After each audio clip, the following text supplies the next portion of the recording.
What's up, YouTube? And welcome to my pickups video for the month of August 2017. I will go ahead and kick this off by saying I got a lot of stuff this month, way more than I did in the last month, and some things that were extremely rare, and also some things that I've really been looking for quite some time. So overall, a very, very good month. Travel-wise, I did some travel in Illinois. I went to Chicago and also Bloomington, Illinois, and Springfield, Illinois. Which got me some stuff, as well as all the things I got in my home state of Missouri. Did a lot of travel in my own state this month for work, so it was all over the state, and got to hit a lot of different places that way too. So, with that said, let's go ahead and get started. I want to show Sega System's releases first, and we will start off with a couple games I got for the Sega Master System. First one of these is the very first Zillion. There also is a sequel to this game on the Master System I already had. We have one of those very high quality Sega Master System artwork on the front of this game. It looks like a microwave or something. I don't know what they were going for, but pretty fun early Sega game, not too bad. The other thing I got from Master System is much rarer than that. This is one of the very late releases for the US Master System, and it is a port of Castle of Illusion, which most people know from the Genesis version where it started. So very difficult to find some of these like late 89, 1990, 91 era releases for the Master System as it was winding down in the US, and I was really happy to just happen to find this at a store over the month. So pretty neat to get one of those late releases. I only got one game for the Genesis this month, and it's pretty common, but it was one that I did want to get just because it was one of those black box Sega releases, and that is Cyborg Justice. Don't know anything about this one. It might even be a US developed game, I'm not really sure, but decided to grab it because it was a couple bucks, so we'll see how that one is. The system for Sega that I bought primarily the most releases this month was Sega CD. Really got a lot of Sega CD games this month that were things I've been looking for, and also some things that I stumbled on and decided to grab just because they were there. So first one of these is The Adventures of Willie Beamish. Don't really know a whole lot about this one. I think it started off as maybe a PC adventure game or something like that, but condition-wise, it's okay. It wasn't really the best of some of these ones I got, so just happy to get it off the list because it's one I didn't have. Those paper box games are always hard to find in good shape. One I did get that is in much better shape is this game. This is the Sega CD version of Road Rash. I do think this is probably one of the more enhanced versions of the game. I've heard good things about this port of it. I would say an unrelated weird thing that I'm interested in checking out on this disc is this one had some music videos from alternative bands of the era, and one of my favorite bands, Swerve Driver, actually has a music video in this game, so very interesting to check them out in very grainy form on Sega CD video, so looking forward to at least listening to that. Another Sega CD game I got that also is one of those dual release games that works with the Sega 32X as well is Fahrenheit, and I did get a 32X system last month, so this might actually be the first game that I'm going to play on it since I still don't have any 32X cartridges, so looking forward to checking this out. It also goes with my like weird little subset I'm collecting of firefighter games. I seem to have a lot of them all of a sudden, so just add another one of those to the list. The Sega CD game I found this month that I've been looking for the longest of any of these, and just never seemed to find in stores, was this game, Wirehead. And what I understand about this game is it's a late release full motion video game that is probably the most whacked out concept of any of them. Basically a suburban dad gets kidnapped by terrorists and hilarity ensues and stuff like that. I don't know, but gotta love that very odd artwork on the front, and definitely looking forward to checking this game out. I've heard some pretty interesting things about it over time. Then we have one I probably won't be playing too much, and that is RDF Global Conflict. This one's probably a little bit too deep for my interests, but got a decent price on it, so I decided to grab it. This is also one of the later releases for the system.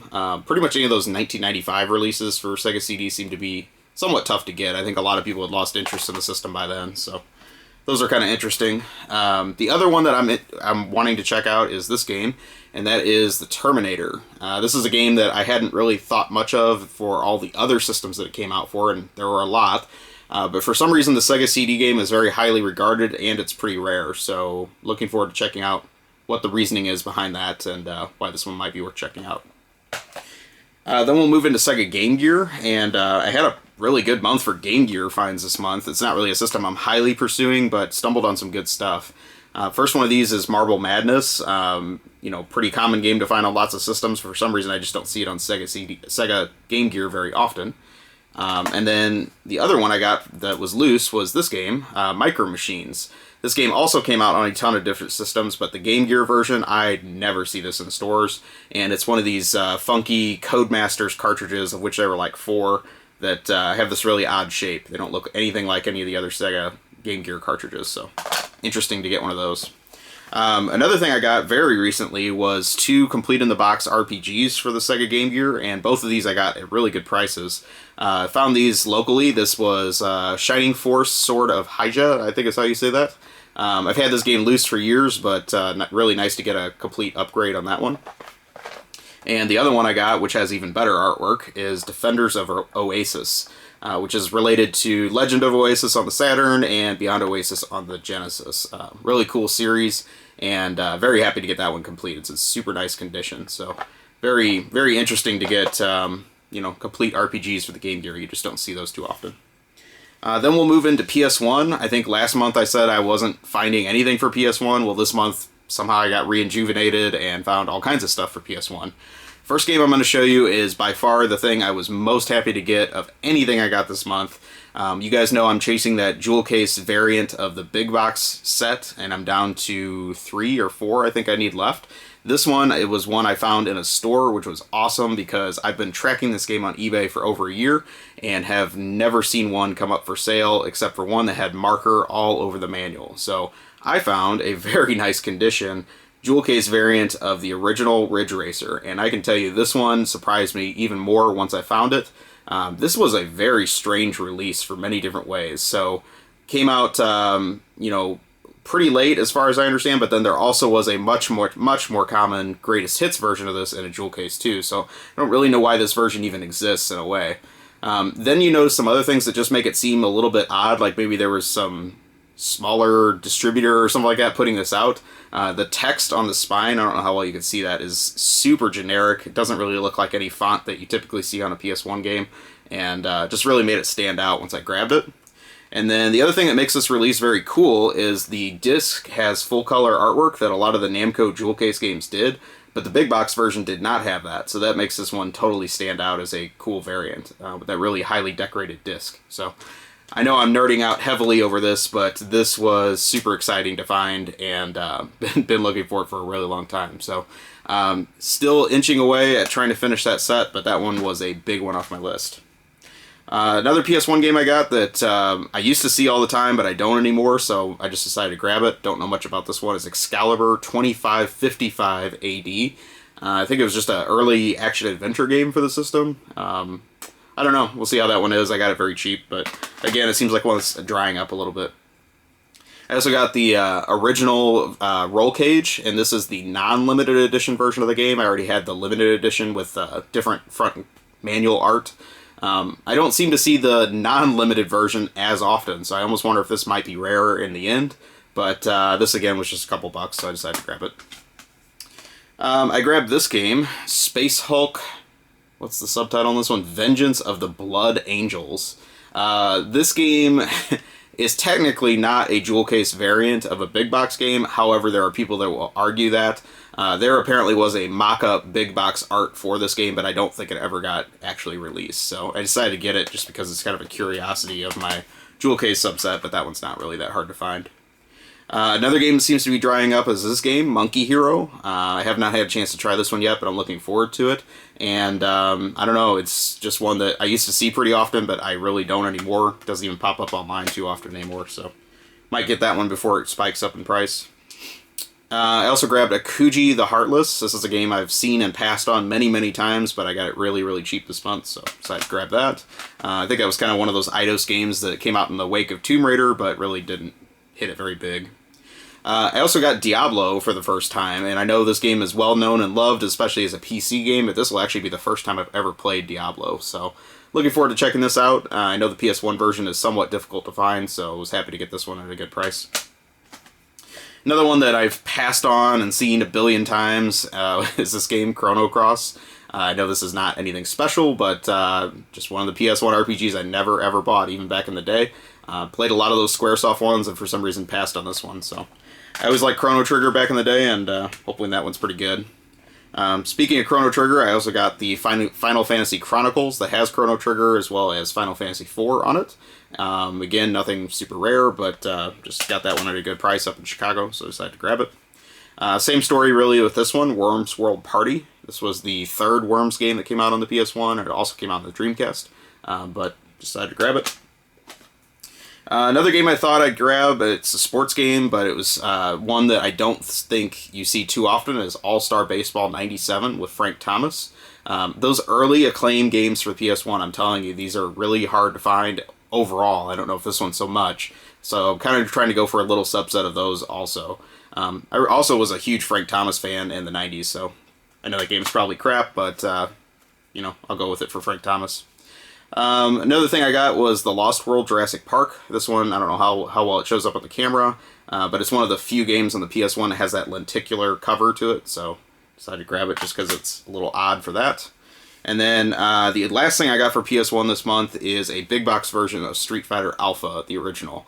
Horrible, horrible box art on that one, and really just got this because I have that Fighter's Edge version of it and the Fighter's Edge subset, and it has different artwork, so just decided to get it as it's kind of a variant of that. I am telling you right now, to hold myself to it, I'm not going to chase a big box set after I finish the jewel case set, even though that seems like the logical next step, but I don't want all that clutter in my room because those big boxes take up a ton of space. So, telling you that right now, you can hold me to it. Then moving on to PS2, I got one game this month, and that is Shinobi.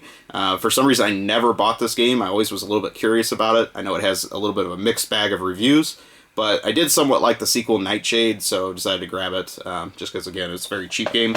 I think some YouTuber, I can't remember who it was just mentioning how hard it is to find that game in good condition. You see it all the time, but it's usually beat to hell, and I totally agree with that. So I decided to grab that one because it actually looked nice. Moving into PS3, I actually bought some PS3 titles this month. It's a system I don't really collect for too much. I got the Splatterhouse reboot, which apparently is very bad. However, it does have the first 3 Splatterhouse games buried in it as additional content. If I could suffer through the new game long enough to play them, I probably will, just because that would be neat to have those unlocked in a PS3 version of them. So, also got Virtua Fighter 5. I played the old Virtua Fighter games quite a bit, but for some reason never got 5, so looking forward to checking that out. I don't know if this or the 360 version is considered to be better, but I got this very cheap, so I just decided to grab it. And then one that I don't see very often for PS3, and it just seemed like a good value just for all the games you get on it, is the Midway Arcade Origins set. This one has 30 Midway Arcade classics, stuff that you've seen rebundled in many different ways over the years, but this is probably the best, most comprehensive pack of those games. So looking forward to checking this one out. Hopefully it's a decent, arcade port of these games, but very, very good pack overall. And again, I don't see this too often, so I think it's one worth grabbing. Also grabbed another game for PS3 I've been looking for because it's a little difficult to find, is Hakuoki Stories of the Shinsengumi. I think is how you say that. Really looking forward to checking this one out. I think it's a digital novel. Always wondered how these were and have never played one before. So there's quite a few in the series now, but this is the only one that came out on the PS3, in the US at least. Also, since I grabbed that one, I grabbed a Hakuoki game for the PSP. This one is Demon of the Fleeting Blossom. One of 2 games in the series that came out for the PSP. And again, haven't played it yet, but hopefully those are good. Looking forward to checking that out. Then we'll move into some PS4 games. So the first one of these I got, just because I am chasing all those pinball games on the PS4, is the Marvel Pinball Epic Collection 1. This is not really recommended. There are several more newer versions, or newer games in this series that are downloadable right now, that are much better, but I think the ones that they selected for this pack were just kind of basic, and hopefully they release a second volume of this, because I think there are some better ones to play, but this one doesn't really have anything that's that great on it. A game I'd like to thank Crack Lotus for tipping me off about is this one. This is Cine Mora EX. This is a new release that came out for PS4 this month, and it is a side-scrolling horizontal shooter. Totally unexpected that this came out on something that was a more mainstream release, and it actually is available at GameStop and whatnot. But it's really fun. It has a neat timed element to it that makes the gameplay kind of refreshing, and really good looking graphics on it. So highly recommend this game. It's only $20, and I think this could be hard to find in the future. Can't really say anything good about the artwork on the front, so don't let that put you off, but the game artwork is actually really good, so highly recommend that game. The last thing I got for PS4 this month was the limited run release of Wonder Boy the Dragon's Trap. And this one has reversible artwork, but really we should only keep that on the Sega Master System, aping artwork on there, because that's what looks cool.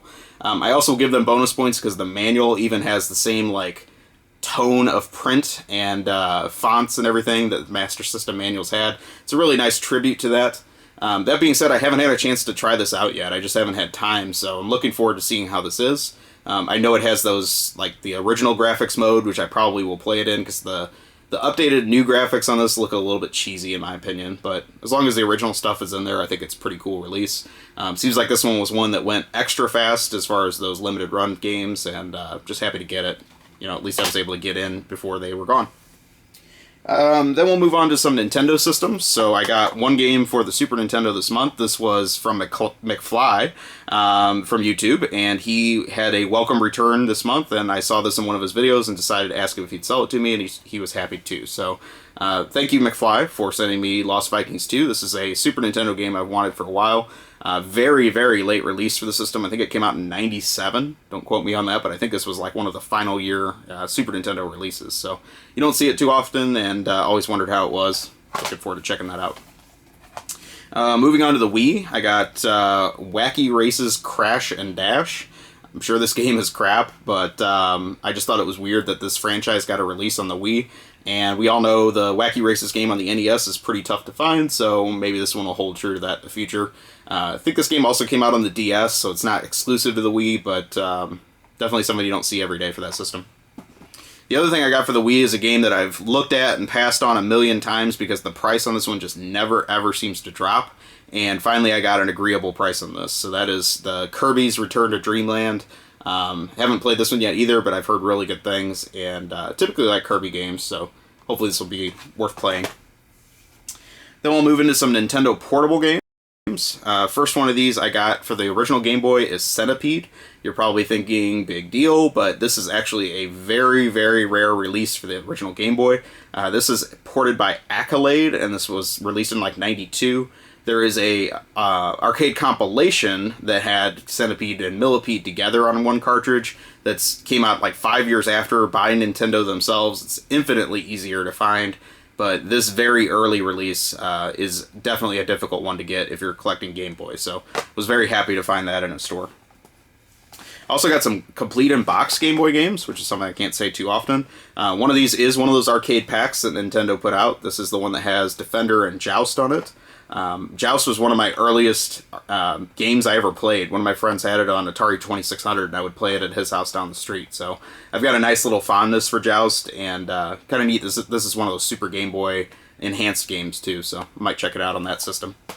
The other thing I got for Game Boy, and this is in mint condition, is Burai Fighter Deluxe. And one of my local friends sold me this. He got it from one of his local friends, and had been in his collection since back in the day. So it's kind of neat that this one has never left my area. But this one is just a kind of an obscure shooter for the original Game Boy, and really nice to have that in complete condition. So nice little find there. I got one game for the Game Boy Color this month. This is the Game Boy Color enhanced remake of Crystallis. Thought I had this, but apparently I didn't, so I decided to grab it. I found it at a store at a really good price. I got one game for the Game Boy Advance this month. This one I've left sealed. I got this off Amazon, and I would recommend picking this up soon, because I think this one will be hard to find in the future, and that is Juka and the Monophonic Menace. Doesn't really sound so hot with the title, probably even that cover art being kind of lame, but this one is a really good-looking action RPG with some isometric scrolling. I've watched some videos of this, and it looks very appealing. So I think this one is one to get. It also came out very late for the Game Boy Advance, so there seems to be probably some wholesalers that are sitting on a bunch of copies of this, but I would say once those are gone, those will be gone, and this one could be a difficult one to find in the future. Then we'll move into some DS games I got this month. I got a pretty decent stack of those. First was a couple more Mega Man releases. This is Mega Man Star Force Pegasus. This is a huge sub-series. I've got a couple of these. It's not really something I'm going to play, but just nice to have some more Mega Man stuff. And then another Mega Man release I got was Mega Man ZX. This one's probably more action-oriented. This I would be much more likely to play than the other one, so nice to get that. A game I've been hearing a ton about on YouTube and really have been looking to get my hands on it, I finally did this month, is the Wild West. I will admit I knew nothing about this game until recently, but really sounds like a cool mix of Gunsmoke and Wild Guns, and heard it has some neat 3D effects for the 3DS or for the DS as well. So definitely looking forward to getting to playing this one. You know, obviously the artwork on it's pretty crap, and that's probably why I've passed on it for years. But looks to be a fun game. Another one I didn't know anything about was this one I stumbled onto in a store and decided to grab it. It's Zombies Seeker. Seems to be kind of a tribute to Zombies Ate My Neighbor artwork there on the front, and don't really know a whole lot about this one. I think it's almost like a DS stylus light gun shooter in a way. I don't know. Looking forward to checking this out. Again, seems to be a very obscure release for the DS, but we'll see if that one's any good. The last thing I got for DS, this one is sealed, and I kind of wish it wasn't because I do want to play it, but I also want to leave this one sealed, is River City Soccer Hooligans. This game is very, very difficult to find for the DS, and it is one of those Kunio-kun game series ones that came out on the DS, one of 3, I think, for the US system. This one, like I say, is probably by far the hardest one to get, and somehow I stumbled on a store that had it sealed in stock, so I decided to grab it. But if I ever do find a loose copy of this, I'll probably buy that and then maybe even resell the sealed one, just because I don't collect sealed games, and I don't know. I hate to open something like that after it's been sealed for so long, so we'll see. Another portable game I got this month was for the Neo Geo Pocket Color. This is a system I hardly ever find games for, but really do enjoy the system, and that is Crush Roller. This is a Pac-Man style game that has some unique game twists and that you have to paint the playfield to complete the level, but there are a lot of different enemies coming at you and a lot of different ways to deal with them too. So very unique game. Started out as an arcade game apparently in the early 80s. I've never actually seen it anywhere, but definitely a cool Neo Geo Pocket release. It has the same little rings for the joystick pad that lock out the directionals to only 4 directions, just like Pac-Man, and that makes it very effective for playing this game. So, highly recommend this one. I think it's definitely one that's not well known, and it's very difficult to find. So, if you like Neo Geo Pocket Color stuff, I would recommend it. I did get one TurboGrafx 16 game this month, and that is Jackie Chan's Action Kung Fu. I've owned this game on the NES for many years. This is kind of like a enhanced version of that one. It's not fantastic, but it's definitely worth a look. It was interesting that this came out because Jackie Chan wasn't popular in the US until several years later, and probably most people had no idea if that was even a real character. So definitely interesting, has neat graphics, and always nice to get a complete late release TurboGrafx game. So then I'm ready to move into some non-game stuff I got this month. I know this video is getting kind of long, so there was a lot of things to show you guys. First one of these was one that's been on my want list for a long time, and that is a Micomsoft Framemeister, and this is one of those RGB upscalers for your classic systems. I've owned their XRGB 3 for several years, but this is the one that has HDMI support. So I'm going to upgrade this on my main LCD TV to use that on that, and I might use the XRGB 3 on a tube TV in the future. So this works very great. It's much easier to set up and use than the XRGB 3 was. It's very plug and play. Very English friendly as well, I will say. The menus on it are even in English on this one by default. So it has some nice features like that. The one thing I will say that this has helped me out on a lot is playing the Turbo Duo.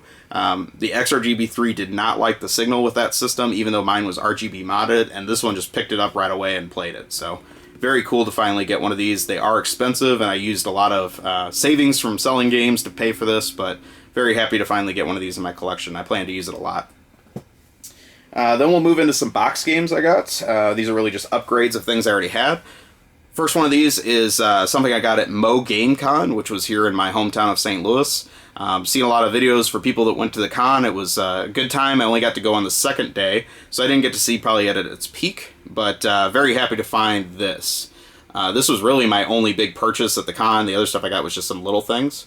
And this is Scat for NES, complete in the box. This is a really cool, underrated game by Natsume, and I was able to upgrade my card-only copy I've had for probably 10 plus years, so very nice to get that in my collection.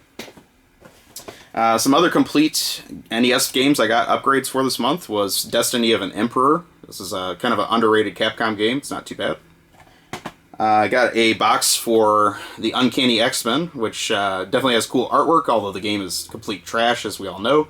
So nice to get that box, if nothing else. I got some box upgrades for Super Nintendo games. I got a box and manual for Magic Sword. Pretty cool Capcom beat-em-up that came out very early in the system's life. And this one I got from one of my local friends. This is a box for Run Saber, which is a underrated game by Atlas that plays just like Strider. Really nice to get the box for that. Then I got a stack of manuals. I'll show you those here in a second. The other thing I got, and this is just totally random, found it at a garage sale the other night when I was driving home, was issue 1 of Nintendo Power. They wanted 50 cents for this. I was like, yes. I don't collect Nintendo Powers, but I figured this one was worth having. And it's not in great shape, but definitely for 50 cents, that was a very good find. Then I'll show you some manuals, and that'll pretty much do it for this month. So I got a big stack of manuals for primarily NES systems, but a few other systems also. I got one for UN Squadron, good shooter for Super Nintendo. Laszlo's Leap for Game Boy. Title Match Pro Wrestling for Atari 2600. Pretty cool artwork on that one for a 2600 game. Samurai Showdown for Game Gear. I got a map for Pirates on NES. Then the rest of these I think are all NES manuals. So I got Bump and Jump, Rolling Thunder, B-52, it's one of those Codemasters games. I got a poster for some of the early Capcom stuff.